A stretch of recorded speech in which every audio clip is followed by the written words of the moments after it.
produção da Urban Systems, que a cada semana aborda um tema sobre negócios e a vida nas grandes cidades. O assunto de hoje, o momento econômico atual, é de crise ou de oportunidade para investimentos? Como entrevistado aqui ao meu lado, Márcio Fenelon, especialista do mercado financeiro, que vai nos apresentar algumas posições quanto à forma de investir, falar do modelo de aplicação do brasileiro e nos contar se o momento atual está ou não oportuno para investimentos no mercado imobiliário. Bem-vindo, Márcio. Obrigado. Obrigada pela presença, viu? Muito obrigado pelo convite. Bom, atualmente o Márcio é diretor da Money Academy, uma empresa que tem como foco colocar as pessoas na posição de pilotos de uma vida mais completa e feliz através do conhecimento teórico e prático. Ela oferece cursos individualizados para quem quer um atendimento personalizado, concentrado nas necessidades atuais para achar soluções e que seja mais rápido e focado nas questões específicas de cada pessoa, oferecendo um canal direto e imediato para sanar as respectivas dúvidas. Tá certo, Márcio? É isso? Tá certo, é isso Certinho? mesmo. Tá certo. A Money Academy é uma empresa voltada para finanças pessoais, para conhecimento e educação de finanças pessoais e também tem uma parte aí de investimentos imobiliários. Então fique com a gente, hoje o programa está imperdível. Lembrando que você pode participar ao vivo de duas maneiras, enviando sua pergunta para a gente no e-mail urbanview@urbansystems.com.br ou por meio da nossa enquete do dia, lá no site www.urbansystems.com.br. A enquete de hoje, em relação a investimentos, no momento atual você está mais disposto a poupar em investimentos mais conservadores, como caderneta de poupança e renda fixa? Segunda opção, aplicar em mercados de maior risco, como fundos de investimentos e ações. Ou terceira opção, investir no mercado imobiliário. Eu aguardo a sua participação. No final do programa, a gente traz o resultado geral da nossa enquete e o Márcio vai comentar essa proporção aí dos três resultados com a gente. Bom, Márcio, para a gente começar o programa, eu queria que você falasse um pouquinho sobre a Money Academy, que tem como slogan principal Otimize finanças para uma vida financeira feliz. Como é que surgiu essa ideia de criar a empresa? Então, tudo começou com uma crise existencial profissional, né? Eu estava há 20 anos trabalhando em empresas, estava desmotivado, estava até com problemas de saúde e resolvi tirar um ano de sabático. E nesse ano de sabático, eu fiz aquela busca interior do que eu queria fazer nessa próxima etapa da minha vida e decidi que eu queria educação, né? Decidi que eu queria educação e para eu ensinar alguma coisa teria que ser alguma coisa que eu conhecesse.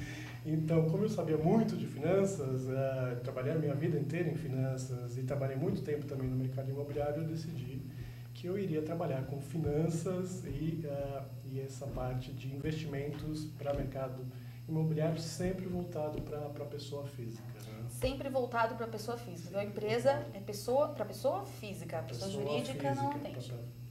Não é que não atende, mas não é o seu foco principal. Não é o foco principal, exatamente. Bom, como está no seu site, o principal objetivo da empresa é divulgar conhecimento para transformar a vida das pessoas. É isso? É isso. Na sua opinião, é só o conhecimento que traz essa transformação e essa mudança efetiva na vida das pessoas, Márcio? Não. Queria que fosse só o conhecimento. Se fosse fácil, assim, estava todo mundo bem, né? Na verdade, a maioria das pessoas, vamos dizer assim, que algumas pessoas que tomam a iniciativa de ter o conhecimento, elas têm a dificuldade de implementar. Então, muita gente mesmo até sabe o que tem que fazer, mas na hora de fazer na prática, de botar aquilo em prática, ela não faz. Então, sinceramente, só o conhecimento puro é alguma coisa estéril que não vai te resolver a vida. Você precisa simplesmente praticar. Né? Por que a gente ainda tem esse gap para praticar essa questão financeira? Porque não é fácil. Não é fácil. Uma das principais questões de finanças pessoais é que a pessoa tem que ser capaz de, que a gente chama de atrasar a gratificação, né? Então, ela tem que ser capaz de poupar hoje para saber que lá na frente ela vai ter mais, vamos dizer assim, ela vai poder usar mais esse dinheiro. Então, tem até estudos feitos por Stanford, né, da criancinha e do marshmallow, não sei se você já ouviu falar desse estudo. Criancinha, o desafio da criança é bota um marshmallow na frente da criança, ela espera 15 minutos, Se em 15 minutos ela não consumir aquele marshmallow, ela ganha mais um. Então está exercitando exatamente essa capacidade dela de se segurar para, em vez de ter um marshmallow, ter 2 marshmallows, né? E aí você tem pesquisa, essa pesquisa de Stanford acompanhou essas crianças 10 ou 15 anos depois, essas crianças se tornaram, todas que conseguiram se segurar, se tornaram pessoas com sucesso financeiro, né? Então é uma coisa muito importante e não é fácil.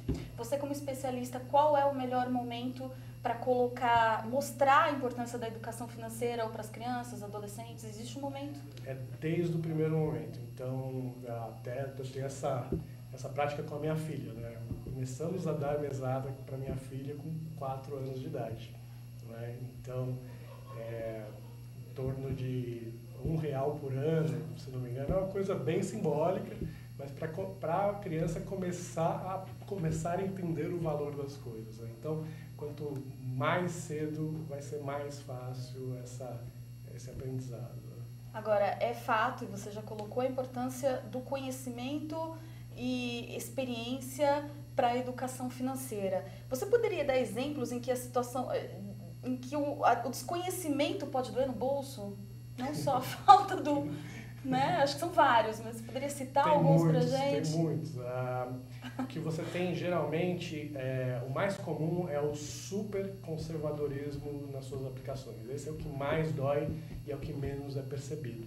Então as pessoas acham que a poupança, principalmente, é um ativo de segurança, né? Mas na verdade ela dá uma segurança que não é uma segurança que você interessa, é uma segurança que você vai ficar pobre, né? Que é um negócio que você não quer. Você quer coisas que sejam seguras, mas que te deem algum rendimento, né? Então eu diria para você que essa mística de conservador vai te trazer sucesso lá na frente, e acho que é a pior coisa que pode acontecer, né? E a gente está um pouco aliviado por um lado e um pouco preocupado por outro, porque a gente tem visto saques de poupança. A gente ainda não sabe se esses saques de poupança são porque as pessoas estão com o bolso mais curto, né? Então estão precisando sacar aplicações, ou se realmente elas se tocaram que a poupança tem esse problema. Ou as duas coisas. Mas como é que é o melhor momento para pedir ajuda para organizar as finanças? É hoje, né? Então, assim, eu não digo que precisa ser uma ajuda profissional, a minha ajuda profissional de alguém.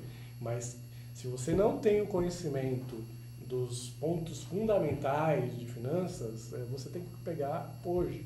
Não espera amanhã, não espera depois, começa a se informar hoje. Porque quanto mais tempo demorar para você se informar, mais difícil vai ser a sua vida financeira. Você vai ter menos tempo para errar e você vai ter menos tempo para fazer aquele crescimento exponencial das suas reservas, né? Então, mas eu imagino que, no geral, o que acontece é que as pessoas vão procurar ajuda quando o problema já está instaurado. É isso, Márcio? É interessante esse ponto, que você tem muitas pessoas, eu diria até que a maioria que vem me procurar são pessoas que estão bem financeiramente e querem ficar ainda melhor, né? Esse é o perfil da pessoa que é ativa na procura de conhecimento. E acho que uma coisa está relacionada com a outra até, né? E o outro lado do espectro é a pessoa que está mal, né? Que é mais raro, né? Que é a pessoa que geralmente está endividada ou que teve algum evento que desagradou muito ela e aí ela também começa a procurar, né? Então você tem esses dois extremos, o meio eu desconheço. A Money Academy oferece cursos individualizados para pessoas que querem um atendimento personalizado. Um exemplo é o curso Otimize Suas Finanças. Conta um pouquinho mais sobre esse curso, como é que ele funciona? Tá, um curso online, a gente tem lá vários módulos, a pessoa se inscreve e faz no ritmo dela, e ela tem como se fosse um mapeamento de todas as finanças dela. Então, são todas as etapas, tanto para trabalhar a parte de poupança, no sentido de reservar alguma parte dos seus ganhos para ser aplicado, né? Então, uma forma melhor de descrever isso seria de aportes, né? E a outra parte é de como fazer essa aplicação desses aportes. Se você olhar finanças pessoais, no geral elas são muito simples. Você tem só duas coisas que você precisa prestar atenção em finanças pessoais. o quanto você poupa e o quanto que você ganha no que você poupa. É muito simples, só que na hora que você ramifica tudo isso, começa a ficar mais complicado, né?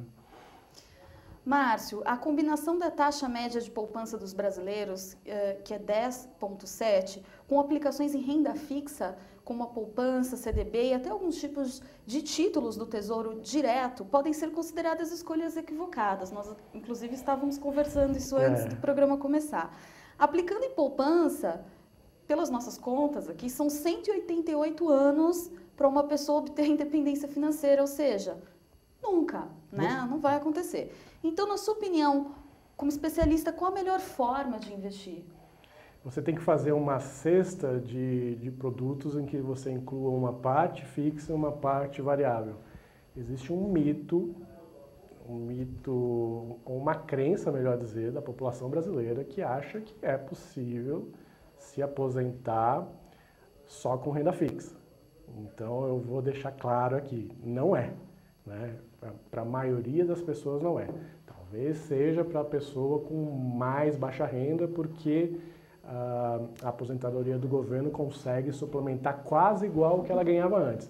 Mas partiu daquele ponto ali, daqueles 3, 4 mil reais da aposentadoria do INSS, a partir dali você vai precisar ter habilidades de saber aplicar uma parte em renda fixa, uma parte em renda variável, para você ter retornos que sejam maiores do que você teria só em renda fixa.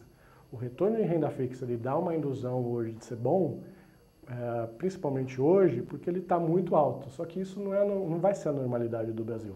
O Brasil, uma hora, se Deus quiser, ele vai acertar as contas, os juros vão cair, talvez não tanto quanto caíram no último ciclo de baixa, mas eles vão cair, o seu retorno real vai cair e de repente você não vai ter renda e você vai ter que ou destruir patrimônio ou diminuir o seu custo, teu custo de vida para você poder sobreviver. Então, é uma história muito triste essa de você não estar preparado para a sua independência financeira. Eu não estou nem falando de aposentadoria, eu estou falando de independência financeira. E a Bolsa? Nós estávamos conversando um pouquinho antes da Bolsa, que o brasileiro tem a tendência de, quando a Bolsa está baixa, ele fica chateado, e que, na verdade, deveria ser o inverso, porque é um investimento a longo prazo, é isso, Márcio? A psicologia, ela tem é poderosa nesse sentido, né? Então, as pessoas, elas ficam muito chateadas quando a Bolsa cai, né? Só que, se você olhar friamente, quando a Bolsa cai, os ativos ficam baratos. Então é a mesma coisa que você ficar chateado, que sei lá, que o chocolate ficou mais barato. É a mesma coisa. Então, e elas ficam muito alegres quando a bolsa sobe demais, né? Então elas ficam muito chateadas e vendem quando cai e ficam muito alegres e compram quando sobe. Que ela deveria fazer exatamente o contrário.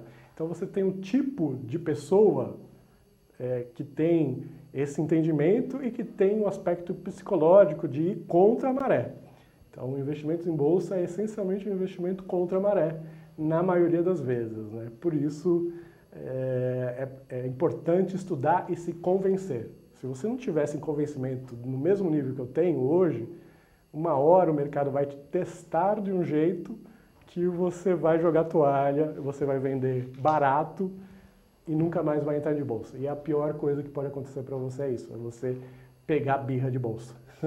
Ou qualquer investimento de renda variável. Pois é. E o investimento em título que acompanha a inflação do Tesouro Direto, o chamado NTN-B.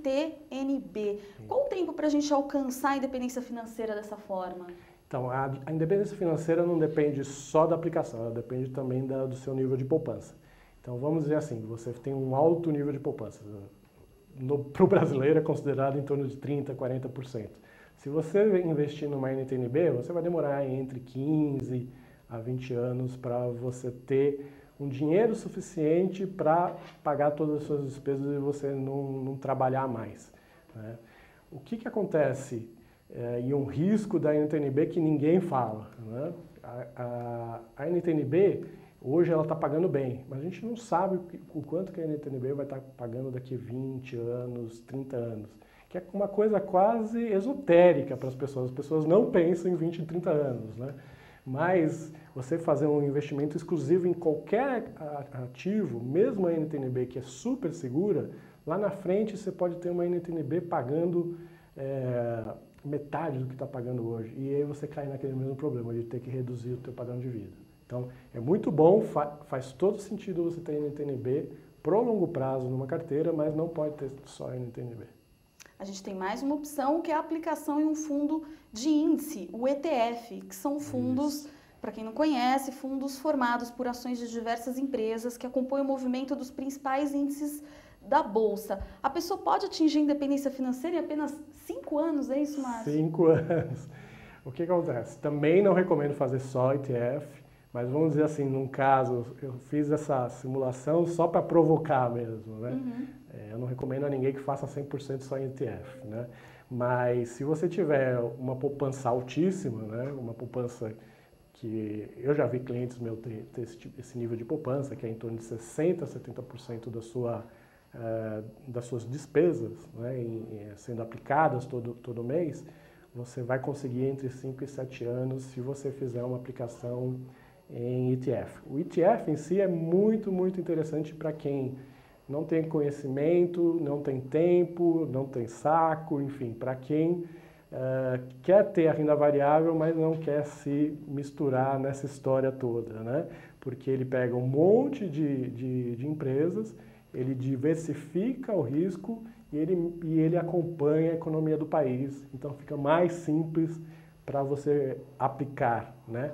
E aí você pode pegar alguns tipos de ETFs que são menos voláteis, outros mais voláteis, uns com mais crescimento, outros com menos crescimento e fazer um mix interessante.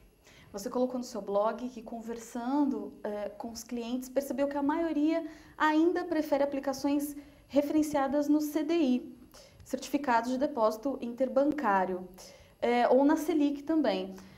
Por que existe essa preferência, Márcio? A gente tem um histórico enorme de altos rendimentos com CDI ou Selic, praticamente a mesma coisa. Então as pessoas realmente elas olham para o passado e acreditam vamos dizer assim, naquela opção, né?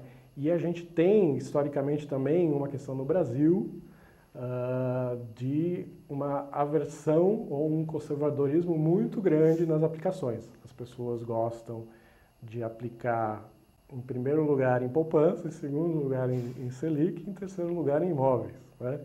Então, eu acho que tem um aspecto cultural muito grande que vamos dizer assim, essa falta de entendimento de riscos, a falta de educação sobre as opções, enfim, tem todo um contexto que contribui para ir para as coisas mais fáceis, né?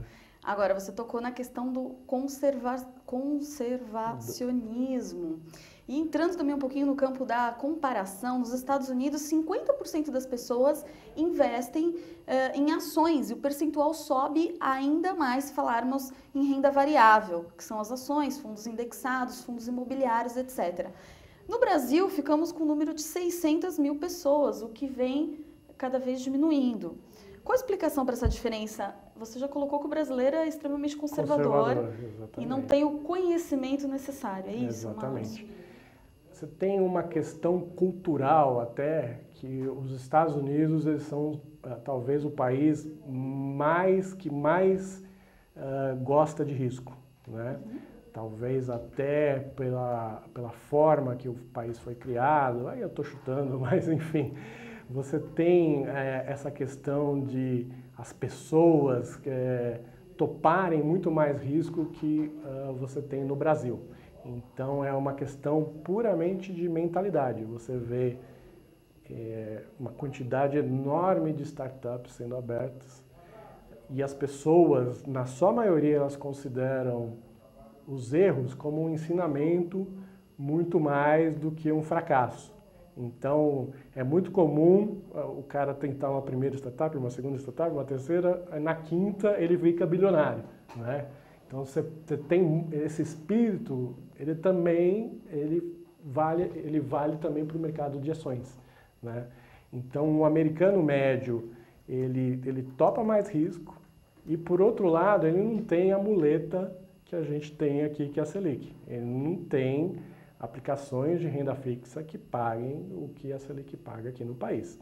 Então, com o tempo, na cultura americana, isso que eu estou falando, de que você não vai conseguir se aposentar sem ter renda variável, isso já está dentro da cultura americana, não precisa ninguém ficar falando isso, né?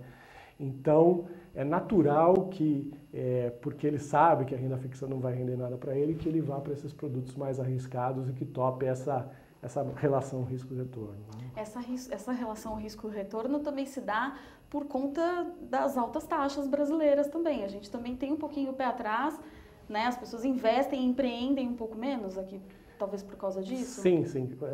Você tem até uma mecânica que na hora que se a pessoa começar a fazer conta de verdade, ela vai comparar o empreendimento que ela vai fazer com o que ela consegue na Selic, né?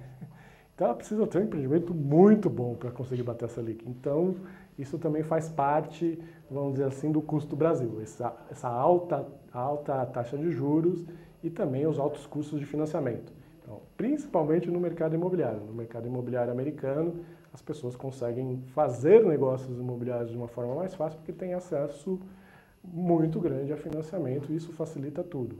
O mercado brasileiro é um tanto travado por causa disso. Vamos falar um pouquinho sobre a atual situação econômica do país. Como é que você enxerga esse momento? É um momento de desafio. A gente ainda está caminhando para endereçar pontos importantes, principalmente de inflação e do déficit do governo. Eu acho que o caminho é bom para resolver o básico. Então, a gente tem aí um ministro competente, um ministro que a gente acredita que ele vai ter sucesso nessa contenção ou nessa produção desse superávit que é necessário para o país. E a gente está torcendo para o Banco Central, e parece que o Banco Central agora está sendo levado mais a sério, que o Banco Central consiga realmente controlar a inflação. Por outro lado, todas as questões importantes de desenvolvimento foram totalmente esquecidas de novo, né? Então, as coisas que impedem bons negócios de acontecer, todas as regulamentações, todas as dificuldades do famoso custo do Brasil foram esquecidas, tiradas da agenda simplesmente para a gente sobreviver. É isso que a gente está esperando, que a gente sobreviva. Então, 2005 é um ano dado muito ruim, a última previsão é de PIB caindo 1,5%, inflação mais de 8%. Então a gente está com esperança que 2016 seja, vamos dizer assim, o ponto de inflexão, né? Não dá para garantir que vai ser, mas por enquanto os agentes econômicos indicam que será. Né? Momento de pura incerteza. De pura incerteza. De pura incerteza. Aproveitando o assunto, vamos falar um pouquinho sobre a diferença entre risco e incerteza. Risco está mais ligado à probabilidade, é isso, Márcio? E a incerteza está mais ligada à falta de evidências suficientes, é isso? É isso mesmo. Toda vez que você entra numa operação financeira em que você não tem uma expectativa de quanto você vai ganhar e quanto você vai perder, mesmo que essa expectativa até exista, mas você não sabe, você está entrando em alguma coisa que a gente chama de incerteza. Você não tem a mínima ideia do que você está fazendo no final das contas.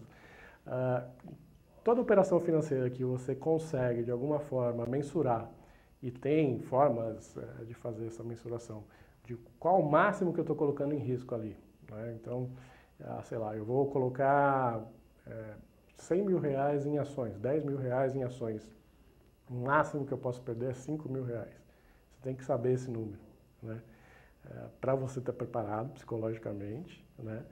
E para você não reagir negativamente quando ele aparecer, porque você estava esperando esse número. De novo, se você reagir negativamente nesse momento, é o pior momento que você está fazendo uma grande besteira.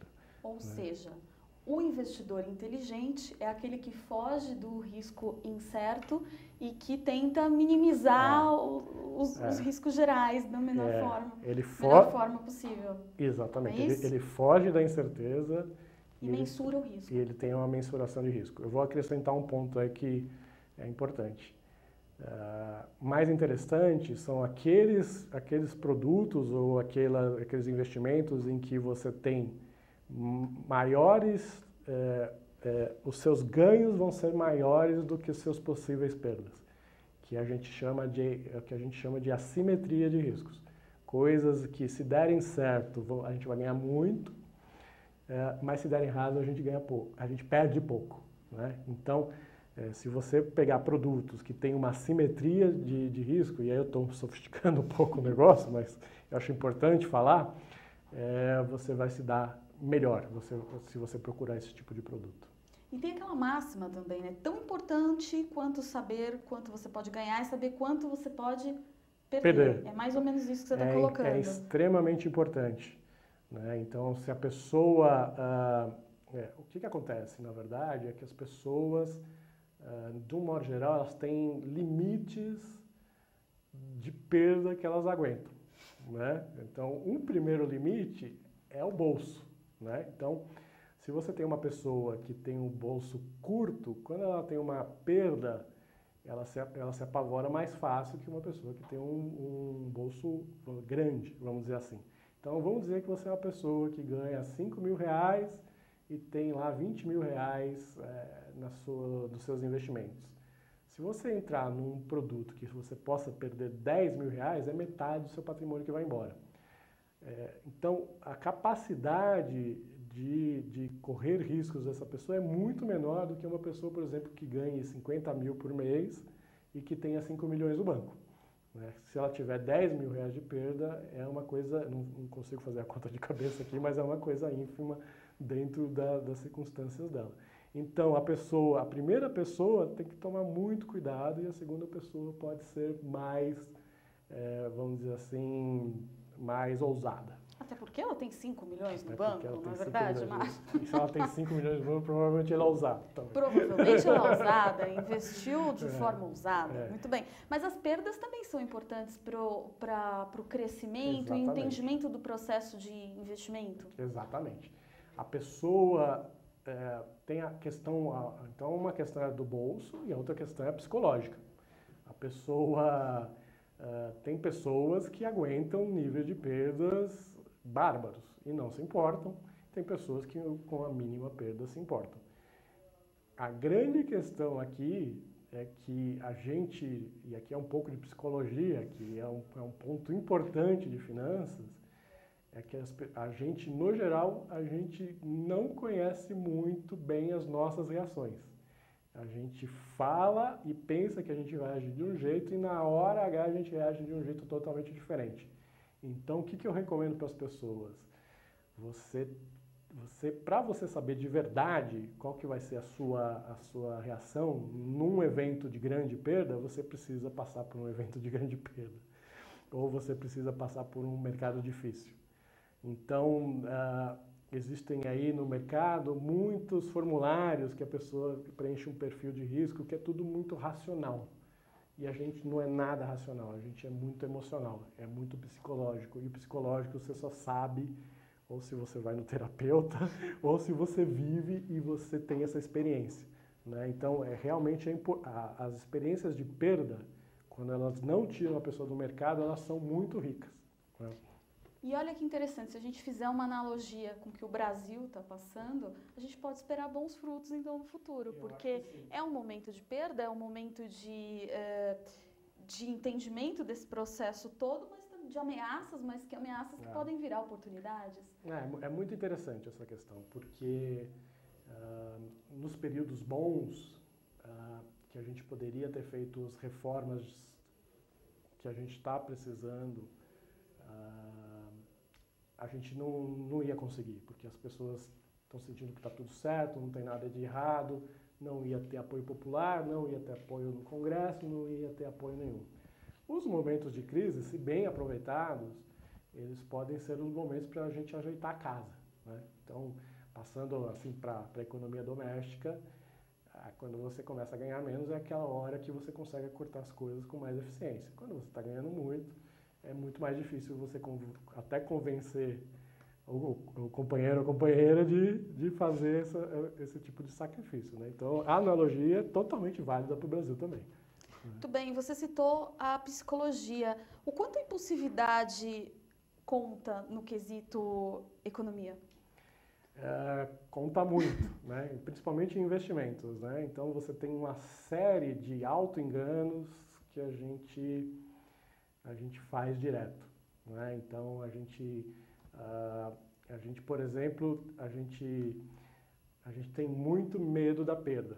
Na média das pessoas, lógico, não estou falando de todo mundo, você tem sempre exceções, né?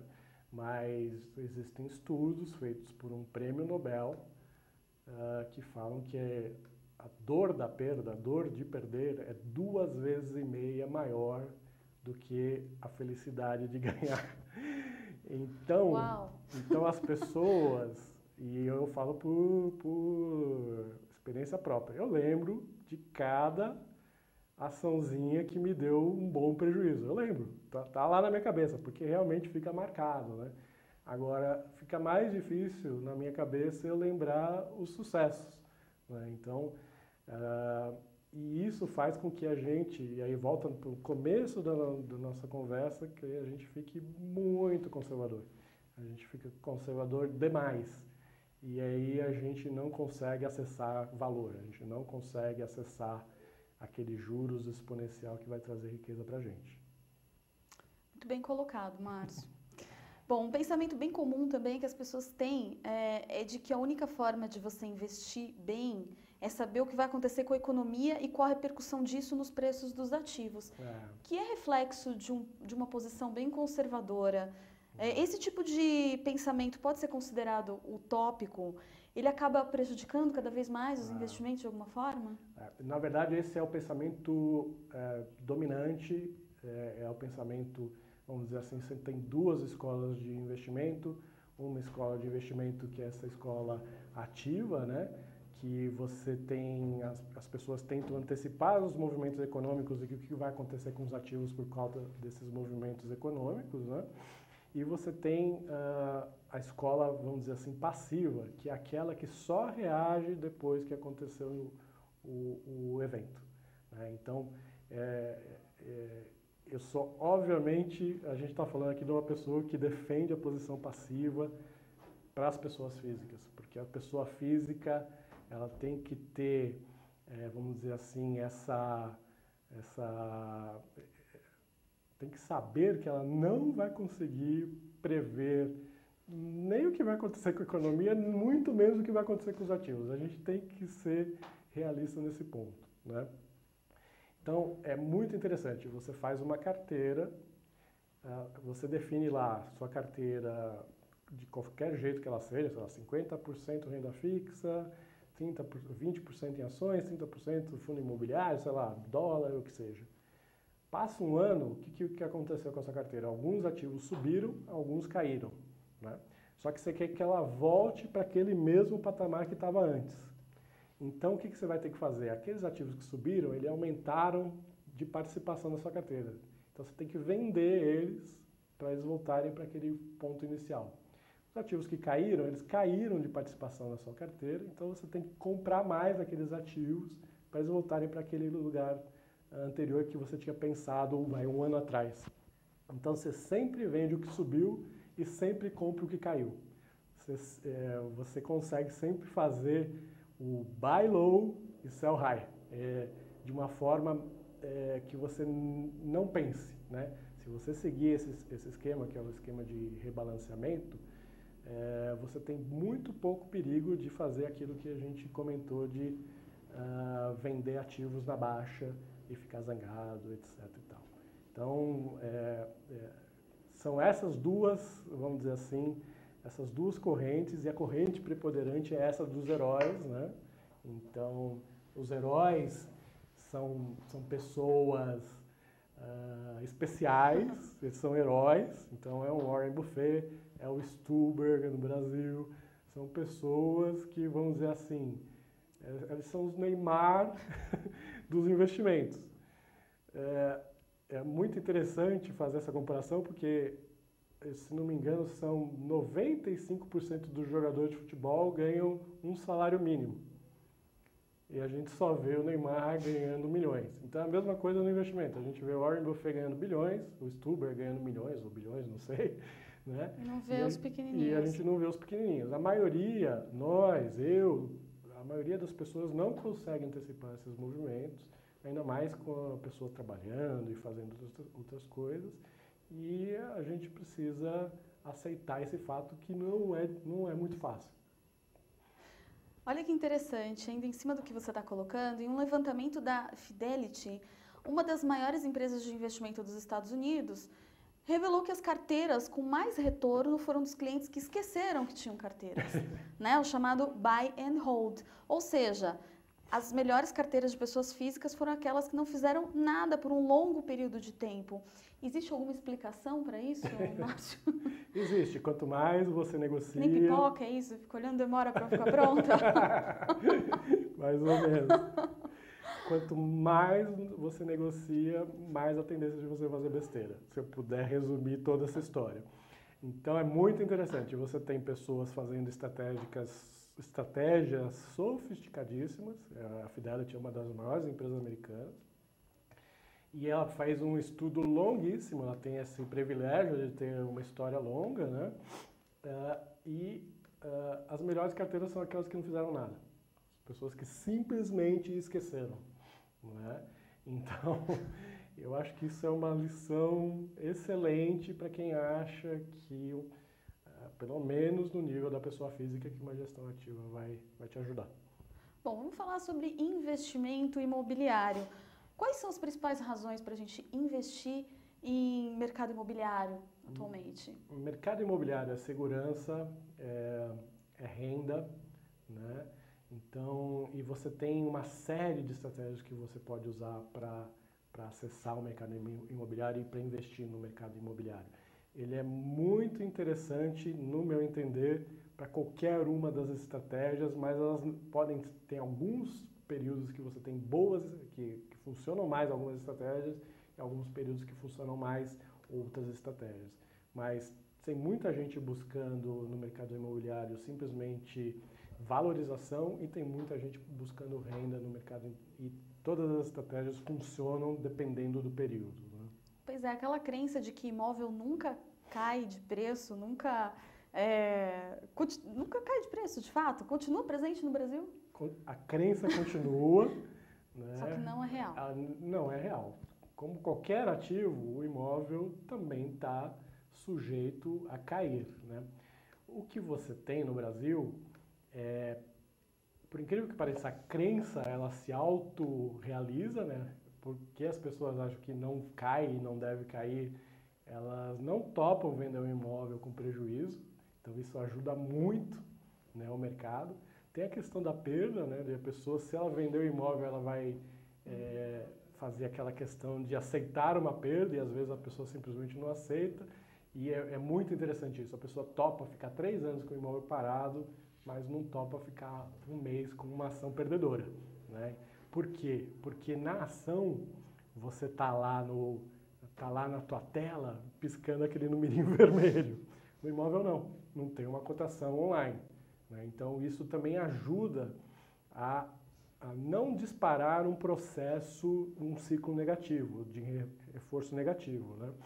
Então essas são questões que fazem com que a gente tenha, vamos dizer assim, uma maior resistência no Brasil especificamente em relação aos imóveis. Por outro lado, você tem nesse momento especificamente aquelas pessoas que estão com situações mais complicadas de precisar de dinheiro, de ter dívidas, de qualquer coisa nesse sentido, são pessoas que estão, empresas, né? Que estão mais sujeitas a ter que dar desconto para ter liquidez. Você está com o mercado sem liquidez, você precisa de liquidez, você precisa dar desconto.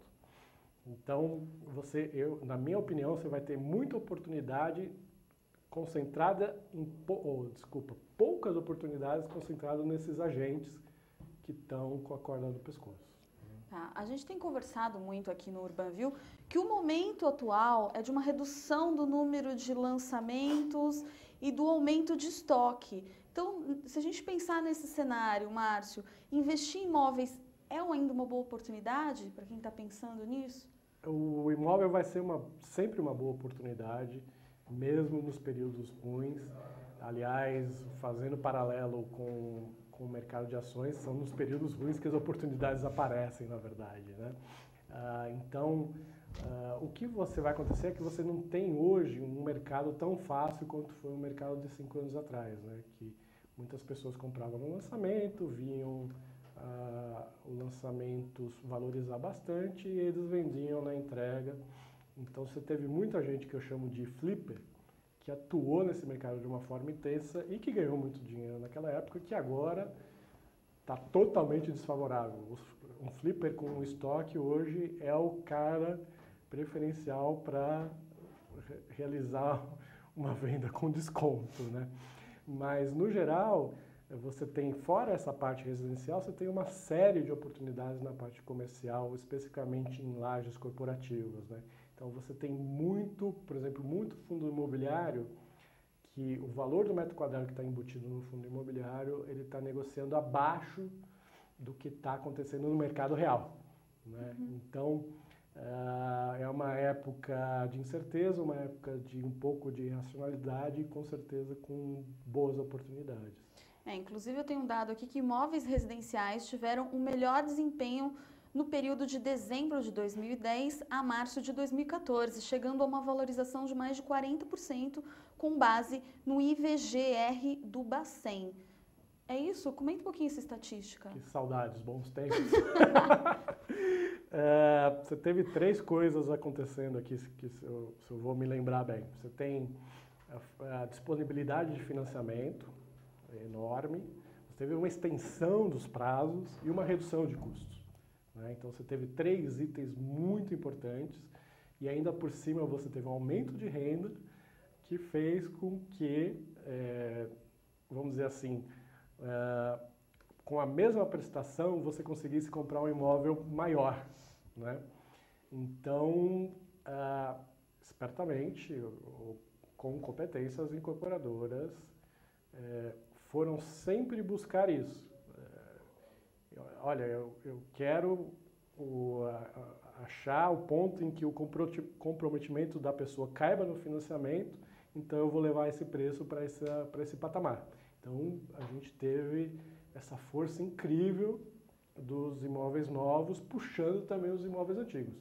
Então, se você tinha um imóvel, eu, por exemplo, tinha um imóvel num lugar que não tinha oferta, de repente entrou uma oferta no lugar, o meu imóvel ele foi para o nível da oferta, que era bem maior do que estava antes, né? Então, todo esse efeito fez com que a gente tivesse essa subida fantástica aí, né? Mas, infelizmente, são tempos que acabaram. Agora, Márcio, a pergunta de $1 milhão, tá? Qual a melhor opção para investimento? Imóvel comercial, residencial ou fundo imobiliário? Você como especialista.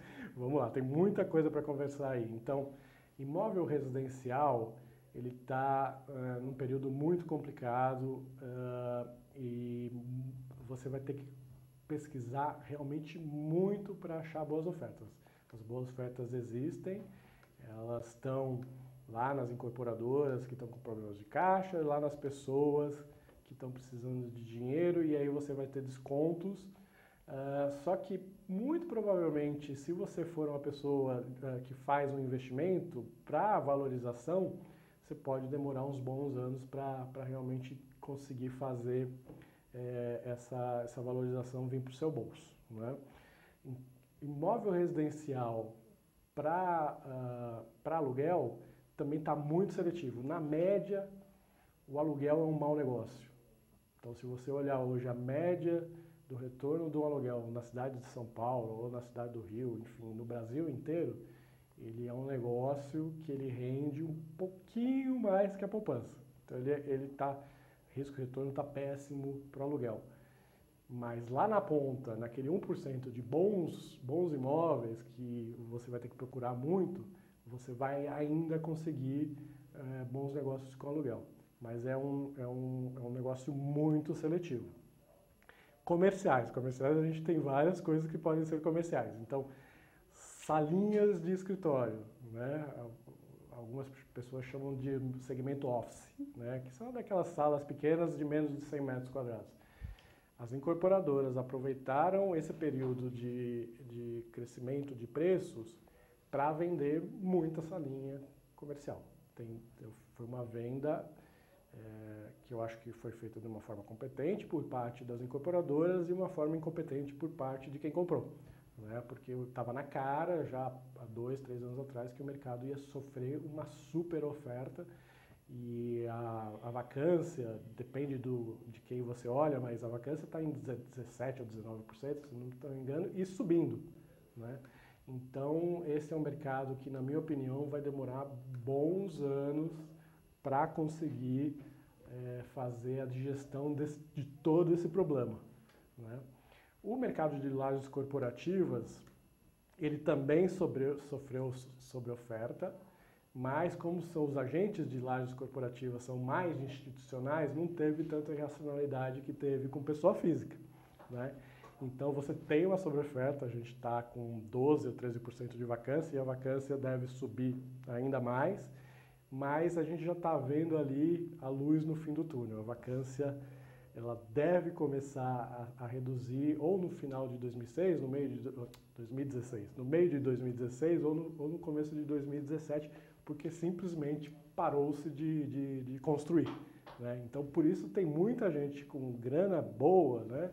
Então, grandes instituições financeiras fazendo vamos dizer assim, essa chamada, essa captação de dinheiro para aproveitar essas oportunidades que estão aparecendo nesse ciclo. Né? Então, e o target deles vai ser muito fundos imobiliários. Por que fundos imobiliários? Porque fundos imobiliários são investimentos de pessoas físicas. Então, a gente está sempre olhando nos erros das pessoas físicas para fazer oportunidades de investimento. Né? O terceiro ponto seria os galpões. Né? Aí os galpões para a pessoa física é mais através mesmo de fundos imobiliários, e os galpões você teve uma dinâmica muito parecida com o de escritórios, mas ainda, vamos dizer assim, com uma curva mais acentuada de aumento de vacância.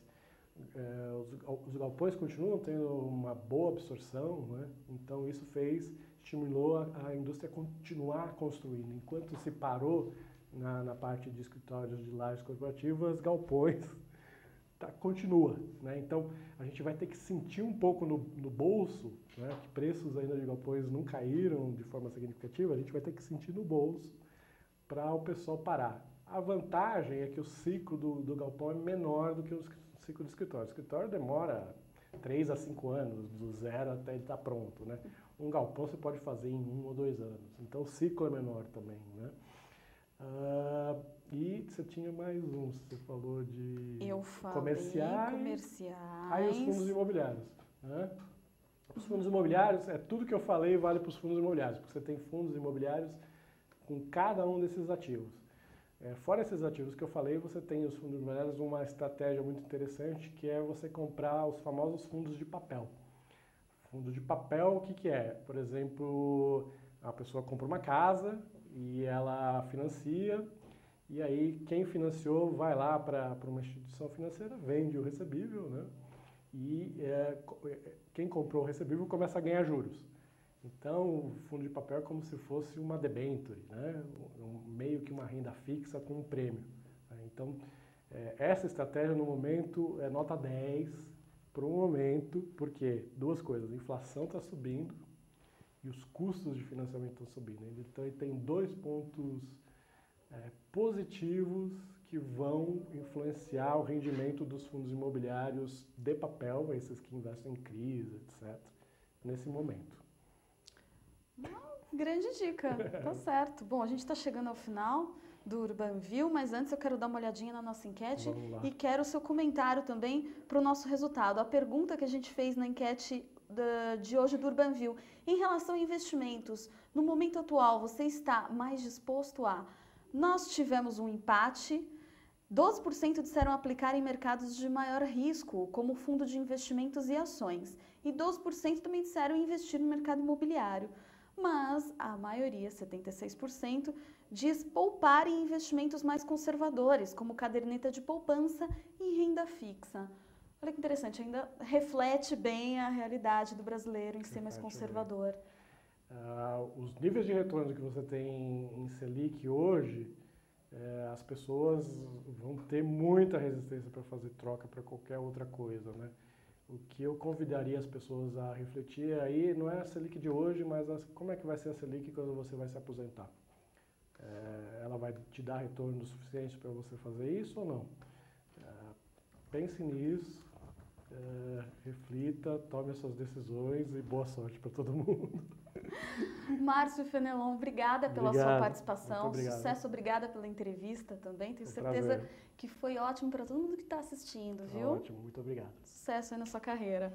Bom, acompanhe também a Urban Systems no LinkedIn. Lá você terá acesso ao nosso conteúdo exclusivo e poderá assistir aos melhores momentos dos últimos programas, assim como conferir os nossos reports, ouvir os podcasts e ficar sabendo dos eventos e das novidades. Então, vá até o LinkedIn e fique com a gente, que vai ser um prazer. Bom, no próximo programa eu te espero no Urban View, que terá como tema o cenário atual do setor de comércio em geral e a participação de Altamiro Carvalho, da FEComércio. É na próxima quarta, dia 20, às 17 horas. Até lá!